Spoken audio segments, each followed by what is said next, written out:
सुप्रभात विद्यार्थियों। मेरे प्यारे विद्यार्थियों, मैं आशा करती हूँ कि आप लोग अपनी हिंदी व्याकरण की पुस्तक, नोटबुक और लेखन सामग्री लेकर पढ़ने के लिए तैयार होंगे। तो बच्चों, आइए आज की कक्षा का प्रारंभ करते हैं। बच्चों, स्लाइड में देखिए, लिखा है कक्षा 1 हिंदी व्याकरण पाठ 5 लिंग अभ्यास कार्य भाग 2। तो बच्चों, आज की कक्षा में हम पाठ 5 का भाग 2 पढ़ेंगे। इसमें आप अभ्यास कार्य सीखेंगे। ठीक है बच्चों? तो बच्चों, आइए आज की कक्षा का प्रारंभ करते हैं। बच्चों, कक्षा प्रारंभ करने के पूर्व पाठ 5 के भाग 1 में जो हमने लिंग की परिभाषा और प्रकार पढ़ा था, उसकी पुनरावृत्ति करते हैं। पुनरावृत्ति का अर्थ होता है किसी कार्य को दोहराना। तो आइए हम उसकी लिंग की परिभाषा और प्रकार को दोहरा लेते हैं। मेरे प्यारे विद्यार्थियों, आपके सामने ये लिंग की परिभाषा लिखी है। तो लिंग की परिभाषा क्या पढ़ाई थी, कोई बता सकता है? अच्छा, तो ये देखिए, स्लाइड में लिखा है, जो शब्द स्त्री और पुरुष जाति का बोध कराते हैं उन्हें लिंग कहते हैं। तो बच्चों, ऐसे शब्द जिनको पढ़ने से हमें लगे कि ये पुरुष जाति का है और स्त्री जाति का शब्द है, तो ऐसे शब्दों को हम क्या कहते हैं? लिंग कहते हैं। ठीक है, जो हमें स्त्री और पुरुष जाति का ज्ञान प्राप्त कराते हैं। आइए इसको उदाहरण से समझते हैं। देखिए बच्चों, उदाहरण में लिखा है, नर नारी छात्र छात्रा आदि। बच्चों, नर शब्द से आपको क्या लग रहा है? ये किस जाति का बोध करा रहा है? पुरुष जाति का। नारी, ये स्त्री जाति का बोध करा रही। छात्र, ये पुरुष जाति का बोध करा रहा, और छात्रा स्त्री जाति का बोध करा रहा है। तो इस प्रकार के शब्द क्या कहलाते हैं? लिंग कहलाते हैं। और ये जो बच्चों शब्द लिखा है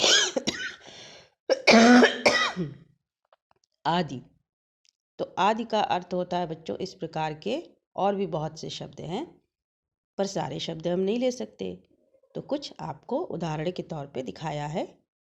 ठीक है बच्चों? अब बच्चों, लिंग के 2 प्रकार होते हैं। कितने प्रकार के होते हैं लिंग? 2 प्रकार के। पहला है पुल्लिंग और दूसरा है स्त्रीलिंग। पुल्लिंग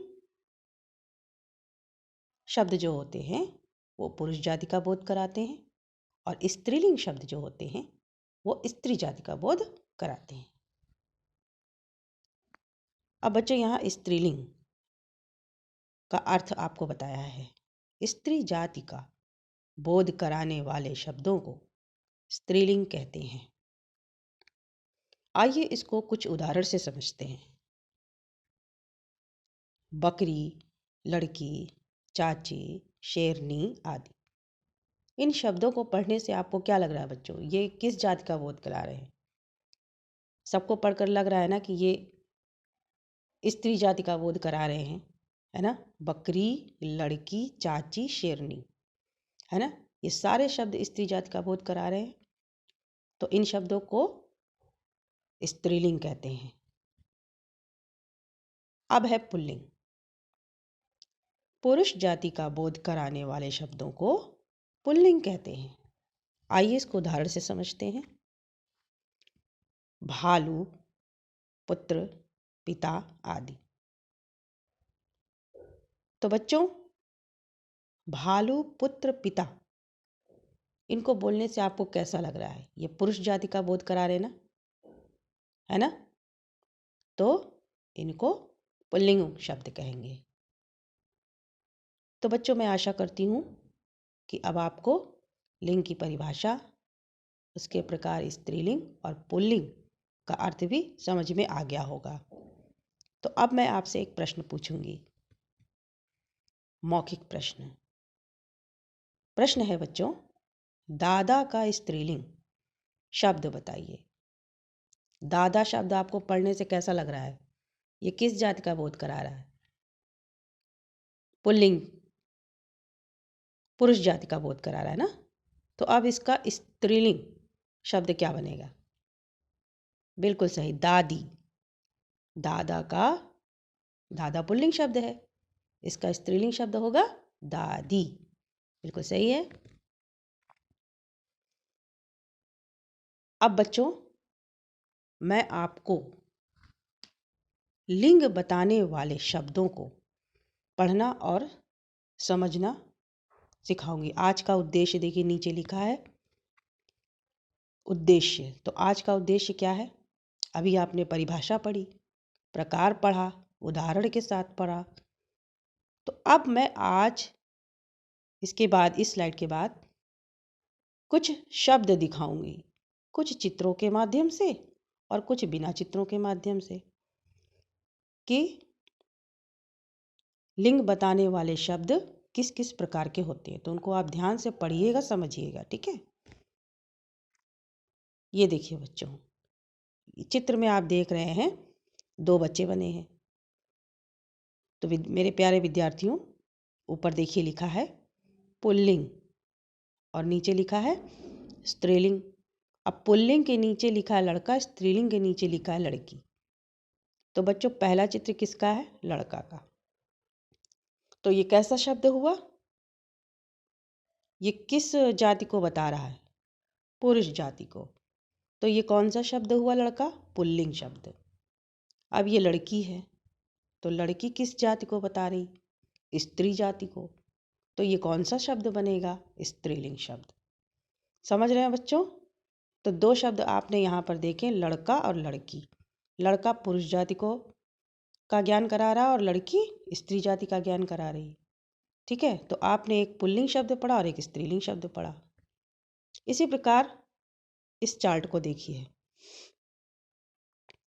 इसमें भी आप देखिए, ध्यान से देखिए। इसको मैं थोड़ा और पास से दिखा रही हूँ आपको। पहला चित्र है लड़का, दूसरा चित्र है लड़की। देखिए, नाम भी लिखा है। तो पहला चित्र, और लड़का के नीचे किसका चित्र है? दादा का। और लड़की के नीचे किसका चित्र है? दादी का। तो लड़का और दादा, ये किस जाति का बोध करा रहे हैं? पुरुष जाति का। तो ये कैसे शब्द हुए? बताइए, कैसे शब्द हुए? ये पुल्लिंग शब्द। इसके बाद लड़की और दादी, ये किस जाति का बोध करा रहे हैं? स्त्री जाति। बिल्कुल सही। तो ये कैसे शब्द होंगे? बताइए, किस प्रकार के शब्द हैं ये? लड़की और दादी स्त्रीलिंग शब्द हैं। बिल्कुल सही। अब आप पहचान लेंगे ना। तो मेरा उद्देश्य है कि आप पुल्लिंग और स्त्रीलिंग वाले शब्दों को पहचानिए कि किस प्रकार के होते हैं। अब आप दूसरा चित्र देखिए बच्चों। पहला चित्र है आदमी का और नीचे दूसरा चित्र है माता, है ना। तो पहले ऊपर के 2 चित्र देखिए आप, आदमी और औरत। तो आदमी किस जाति को बता रहा है? पुरुष जाति को। तो ये कौन सा शब्द हुआ? पुल्लिंग शब्द। औरत किस जाति को बता रही? स्त्री जाति को। तो ये कौन सा शब्द हुआ? स्त्रीलिंग शब्द। इसी प्रकार अब नीचे के दोनों चित्रों को देखेंगे। माता, पहले लिखा है माता और दूसरा लिखा पिता। तो माता, माता किस जाति को, किस जाति का ज्ञान करा रही? स्त्री जाति का। तो ये कैसा शब्द होगा? स्त्रीलिंग शब्द। पिता किस जाति का ज्ञान करा रहे हैं? पुरुष जाति का। तो मेरे प्यारे विद्यार्थियों, तो पुरुष जाति किस प्रकार का लिंग हुआ? पुल्लिंग शब्द हुआ। समझ रहे हैं ना बच्चों? तो अब आप स्त्रीलिंग वाले शब्द और पुल्लिंग वाले शब्द किस प्रकार के होते हैं, अब आपको समझ में आ रहा होगा। अब यहाँ पर भी चित्र बने हैं, तो ऊपर के पहले 2 चित्रों को और उनके नामों को पढ़ेंगे। तो मेरे प्यारे विद्यार्थियों, पहला चित्र किसका है? दूल्हा। और दूसरा चित्र किसका है? नाम लिखा है, नाम पढ़िए, दुल्हन। दूल्हा किस जाति का ज्ञान करा रहा है? पुरुष जाति का। तो ये किस प्रकार का शब्द हुआ? बिल्कुल सही, पुल्लिंग शब्द। दुल्हन किस जाति का ज्ञान करा रही? स्त्री जाति का। तो ये किस प्रकार का लिंग होगा? स्त्रीलिंग। ये कौन सा शब्द है? स्त्रीलिंग शब्द। अब इनके नीचे जो 2 चित्र बने हैं उसमें बच्चे बने हैं। पहला देखिए, पहला चित्र देखिए, और इसके आगे नाम लिखा छात्र। और दूसरा चित्र देखिए, इसके आगे नाम लिखा छात्रा। तो छात्र किस जाति का बोध करा रहा है? पुरुष जाति का। तो छात्र कैसा शब्द हुआ? पुल्लिंग शब्द। और छात्रा कैसा शब्द हुआ? स्त्रीलिंग शब्द, क्योंकि छात्रा स्त्री जाति का बोध करा रही है ना। छात्रा शब्द स्त्री जाति का बोध करा रहा है ना, तो ये स्त्रीलिंग शब्द हुआ। तो बच्चों, अभी आपने चित्रों के माध्यम से पुल्लिंग और स्त्रीलिंग के कुछ शब्दों को पढ़ा, समझा, उनके स्वरूपों को समझा। अब आइए कुछ पुल्लिंग और स्त्रीलिंग के शब्द हम लोग बिना चित्रों के पढ़ते हैं और समझने का प्रयास करते हैं कि ये किस प्रकार के होते हैं। तो बच्चों, पुल्लिंग शब्द, ऊपर हेडिंग लिखी है, स्त्रीलिंग शब्द। तो पुल्लिंग शब्द के नीचे पुल्लिंग वाले शब्द लिखे हैं और उस स्त्रीलिंग शब्द के नीचे स्त्रीलिंग वाले शब्द लिखे हैं।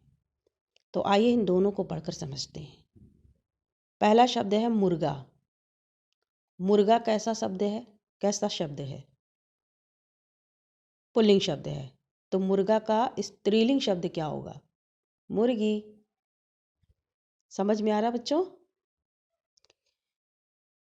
मेरे प्यारे विद्यार्थियों, बहुत ध्यान से इन शब्दों को समझने का प्रयास करेंगे। दूसरा शब्द है पुल्लिंग शब्द, पुत्र। तो इसका स्त्रीलिंग शब्द क्या होगा? पुत्री। पुत्र पुल्लिंग शब्द है, तो इसका स्त्रीलिंग शब्द क्या बनेगा? पुत्री। इसके बाद तीसरा पुल्लिंग शब्द है नर। नर पुल्लिंग शब्द है, तो इसका स्त्रीलिंग शब्द क्या होगा? नारी। नर पुरुष जाति का बोध कराता है और नारी स्त्री जाति का। ठीक है। अंतिम शब्द है पुल्लिंग वाला शब्द बच्चों, घोड़ा। तो घोड़ा का स्त्रीलिंग शब्द क्या बनेगा? घोड़ी। तो ये कुछ शब्द मैंने आपको पढ़ाए, उनके पुल्लिंग शब्दों का रूप दिखाया और स्त्रीलिंग शब्दों का भी रूप दिखाया। तो इस प्रकार के शब्द आपकी हिंदी व्याकरण की पाठ्यपुस्तक में भी चार्ट बना हुआ है बच्चों। तो आप उनके सारे शब्दों को, उनके प्रकारों को अच्छे से पढ़कर समझेंगे और स्लाइड में जो मैंने शब्द आपको पढ़ाए हैं उनको भी समझेंगे। ठीक है। तो पढ़ करके अभ्यास जरूर करेंगे, पुस्तक के शब्दों को भी पढ़ने का अभ्यास करेंगे और स्लाइड में जो शब्द दिखाए उनको भी। तो जितना ज़्यादा आप इन शब्दों को पढ़ेंगे उतना ही ज़्यादा आपको पुल्लिंग और स्त्रीलिंग के शब्द समझ में आएंगे कि किस पुल्लिंग शब्द का स्त्रीलिंग शब्द क्या होगा। अब बच्चों, आपके लिए एक मौखिक प्रश्न है। तो अभी मैंने आपको पुल्लिंग और स्त्रीलिंग शब्दों को पढ़ाया। अब मेरा एक मौखिक प्रश्न है आपसे, सोच समझकर उत्तर दीजिएगा। प्रश्न आपके सामने है बच्चों।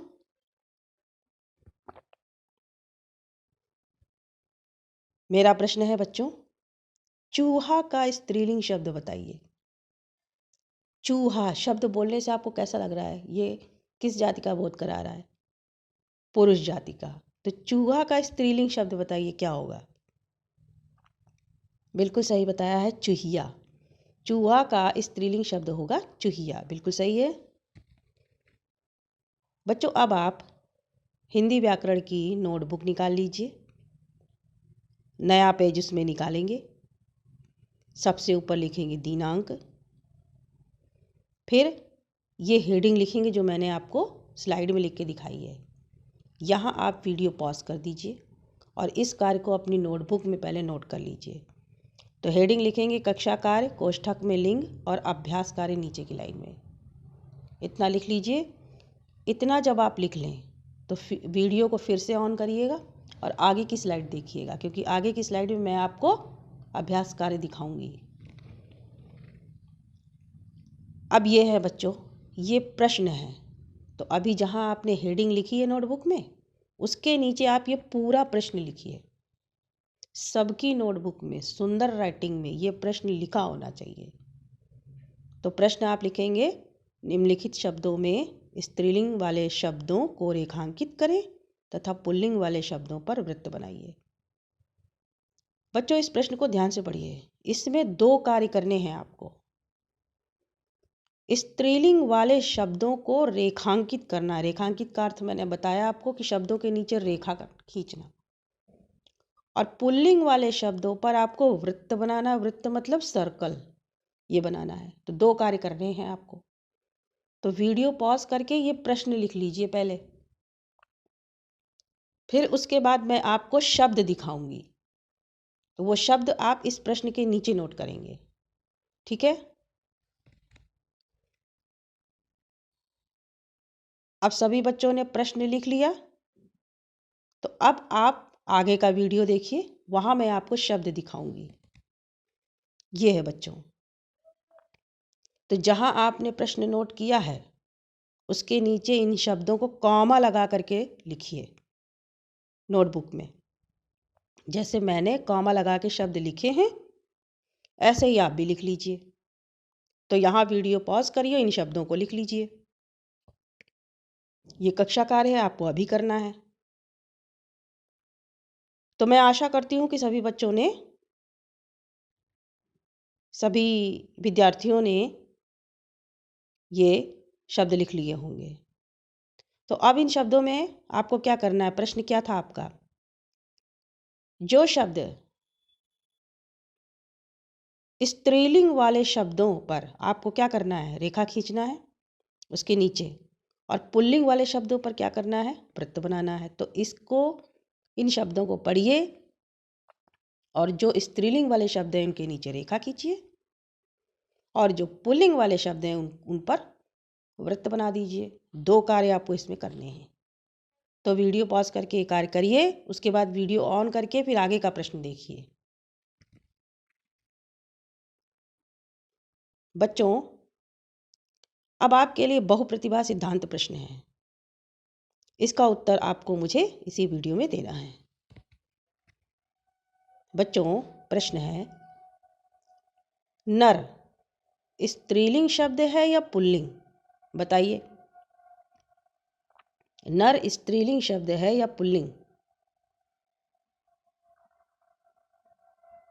नर पुल्लिंग शब्द है, बिल्कुल सही उत्तर है। अब बच्चों ये लिखित कार्य है। लिखित कार्य आपका गृह कार्य ही होता है। इसे आपको हिंदी व्याकरण की नोटबुक में करना है।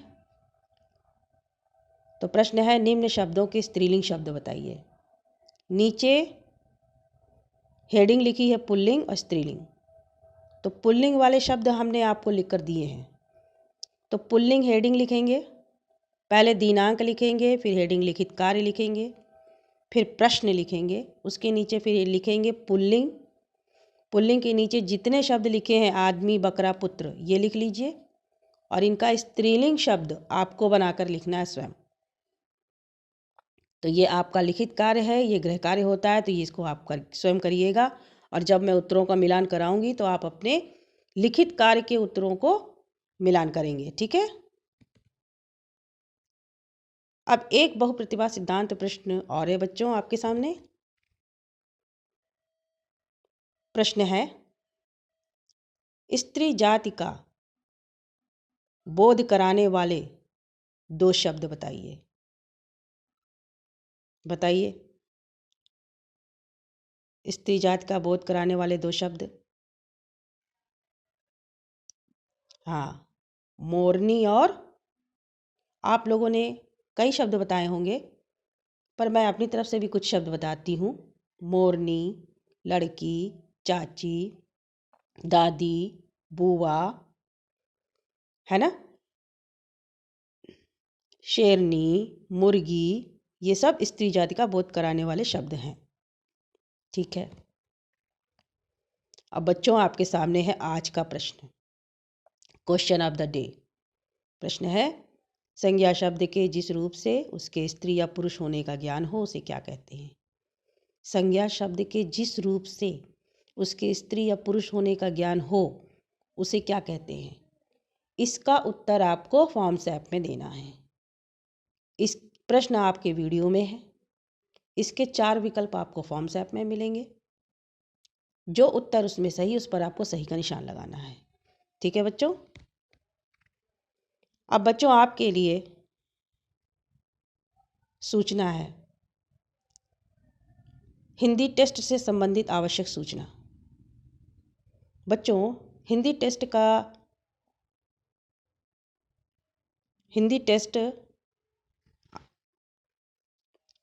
दिनांक 29 जनवरी दिन शनिवार को होगा। ये लिखा हुआ है, इसको ध्यानपूर्वक देखिएगा, मैंने लिख कर दिया आपको। और टेस्ट के लिए आप कौन सा पाठ तैयार करेंगे? आपके जो हिंदी की पाठ्य पुस्तक है ना, जिसमें कहानियाँ दी हुई थी, खिलौने वाला, है ना, कमली पाठ, तो उस पाठ में जो 12वां पाठ है, अंतिम पाठ है बच्चों, ये आपका 12वां पाठ, कासिम की चतुराई। तो इसको आपको पूरा पाठ पढ़ना है, उसके अभ्यास कार्य जो उसमें दिए हैं उसको पढ़ना है, और उससे संबंधित जो अभ्यास कार्य हिंदी सेकंड की नोटबुक में कराए गए हैं उनको पढ़ना है। ठीक से आप समझ लीजिए बच्चों, हिंदी टेस्ट आपका दिनांक 29 जनवरी शनिवार को होगा, और इसके लिए, इस टेस्ट के लिए आप पाठ 12 कासिम की चतुराई, मैंने पाठ संख्या और पाठ का नाम दोनों लिख कर दिया है, तो इस पाठ को आप पूरी कहानी कासिम की चतुराई ध्यानपूर्वक पढ़ेंगे, और अभ्यास कार्य जो उसमें दिया उसको पढ़ेंगे, और सेकंड नोटबुक में इससे संबंधित जो अभ्यास कार्य कराए हैं उनको भी पढ़ेंगे। और कहानी को आप पूरा ज़रूर एक बार पूरा पढ़ेंगे, क्योंकि मैं 20 से भी प्रश्न पूछ सकती हूँ। ठीक है बच्चों? तो आप टेस्ट के लिए तैयार रहिए, अपनी टेस्ट की तैयारी शुरू कर दीजिए। ये आपका अंतिम पाठ है उसका, और ये आपका उस पाठ का आखिरी टेस्ट है। ठीक है बच्चों? तो तो ये तैयार करिए आप लोग, और टेस्ट से संबंधित ये सूचना मैं आपको स्कूलिया में अनाउंसमेंट में भी लिख कर दूंगी, तो उसमें भी पढ़ लीजिएगा और इस पाठ को तैयार करिए। अब बच्चों आपके सामने है प्लानर का गृह कार्य, जो आप प्लानर में नोट करेंगे। तो दिनांक लिखिए, हिंदी जी लिखिए, और ये लिखिए लिखित कार्य हिंदी व्याकरण की नोटबुक में लिखिए। समझ गए बच्चों? तो बच्चों आप जो भी कार्य नोटबुक में करिएगा, सुंदर राइटिंग में स्वयं करिएगा, समझ कर करिएगा। ठीक है बच्चों? और जब मैं उत्तरों का मिलान कराऊंगी तो अपने उत्तर को मेरे उत्तर से मिलान कर लीजिएगा। तो अगली कक्षा में फिर मिलेंगे बच्चों, तब तक के लिए धन्यवाद।